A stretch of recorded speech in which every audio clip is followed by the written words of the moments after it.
தமிழ் நண்பர்கள் அனைவருக்கும் வணக்கம். அக்னிச்சிறகு சேனல் சார்பாக இந்த வீடியோவுக்கு உங்களை அன்புடன் வரவேற்பது நான் உங்கள் கௌசி. கார்த்திக் ரேவதி சீரியலுடைய அடுத்த எபிசோடுக்கான ப்ரோமோ என்ன அப்படின்றத பார்க்கலாம். அதுக்கு முன்னாடி இது வரைக்கும் நம்ம சேனலை நீங்கள் சப்ஸ்கிரைப் பண்ணலைன்னா பண்ணிக்கிறங்க. கூடவே இருக்க பெல் ஐக்கானையும் கிளிக் பண்ணி அதில் ஆல் அப்படின்ற ஆப்ஷனையும் கிளிக் பண்ணிக்கிறங்க. அப்போ தான் நான் போடக்கூடிய வீடியோ உங்களுக்கு நோட்டிஃபிகேஷனாக வரும். ப்ரோமோ என்ன அப்படின்னு பார்த்தீங்கன்னா, கார்த்திக் ரேவதி இவங்க 2 பேரும் பாட்டியுடைய வீட்டுக்கு விருந்துக்கு வந்திருக்காங்க. ரேவதிக்கு சந்தோஷம் அப்படின்னாலும் அந்த சந்தோஷத்தை முழுமையாக அனுபவிக்க முடியல அப்படின்ற ஒரு சின்ன வருத்தம்.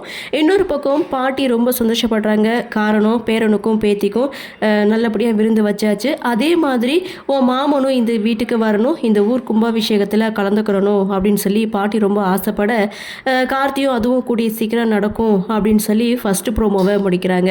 அடுத்த ப்ரோமோ அப்படின்னு பார்த்தீங்கன்னா, இப்படி விருந்து முடிச்சுட்டு கார்த்திக் ரேவதி 2 பேரும் வீட்டுக்கு போகிறாங்க. போன இடத்துல சாமுண்டீஸ்வரி ஒரு விஷயத்த சொல்கிறாங்க. என் ஃப்ரெண்டோட டாக்டர் வந்து ஒரு ஃபாரினரை மேரேஜ் பண்ணிவிட்டு அங்கேயே செட்டில் ஆகிட்டா, சென்னைக்கு வந்திருக்காங்க, நான் இங்கே இன்வைட் பண்ணியிருக்கேன் அப்படின்னு சொல்லி அடுத்த செகண்ட் 2 பேரும் வீட்டுக்கு வராங்க. வந்தவங்க இங்கிலீஷ்லேயே பேசுகிறாங்க. சாமுண்டீஸ்வரியும் அவங்கக்கிட்ட தன்னுடைய மருமக அப்படின்னு சொல்லி இங்கிலீஷ்லேயே வந்து இன்ட்ரடியூஸ் பண்ணி வைக்கும்போது, நானே வந்து அவங்கக்கிட்ட இன்ட்ரடியூஸ் ஆகிக்கிறேன் அப்படின்னு சொல்லி கார்த்தி ஒரு பக்கம் இங்கிலீஷ் பேசுகிறாரு பாருங்க. எல்லாரும் செம ஷாக்கிங்கில் நின்றுட்டு இருக்காங்க.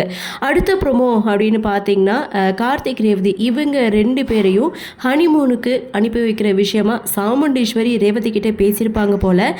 ரேவதி ரூமுக்கு வந்து அடுத்த செகண்ட் கார்த்திகிட்ட இதுவும் உன்னுடைய பிளான் தானா அப்படின்ட்டு, என்ன பண்ணுறது அங்கே வந்து உன்னை சகிச்சுக்கணுமே அப்படின்னு சொல்லி பேசிகிட்டு இருக்கும்போது மாயா ரேவதிக்கு கால் பண்ணுறாங்க. ஒரு முக்கியமான விஷயத்தை பற்றி பேசணும் அப்படின்னு சொன்னதும் ரேவதி அடுத்த செகண்ட் கிளம்பி போகிறாங்க. ரேவதியை ஃபாலோ பண்ணி சாமுண்டீஸ்வரியும் போக ரேவதி நேராக மாயா வீட்டுக்கு போகிறாங்க. இப்படி மாயா ரேவதி 2 பேரும் பேசிகிட்டு இருக்கதை ஜன்னல் வழியாக சாமுண்டீஸ்வரி பார்த்துட்டு இருக்காங்க. அப்போது மாயா ரேவதி கிட்ட சொல்கிறது என்ன அப்படின்னா, மகேஷை அந்த டிரைவரும் உங்கள் அம்மாவும் தான் கடத்தி வச்சுருக்கணும். ஒருவேளை மகேஷ் கிடச்சிட்டானா அந்த டிரைவர் கட்டின தாலியை அறுத்து வீசிட்டு மீண்டும் மகேஷ் கழுத்தில் நீ தாலி கட்டிக்குவியா அப்படின்ற மாதிரி ரேவதி கிட்ட மாயா கேட்குறாங்க.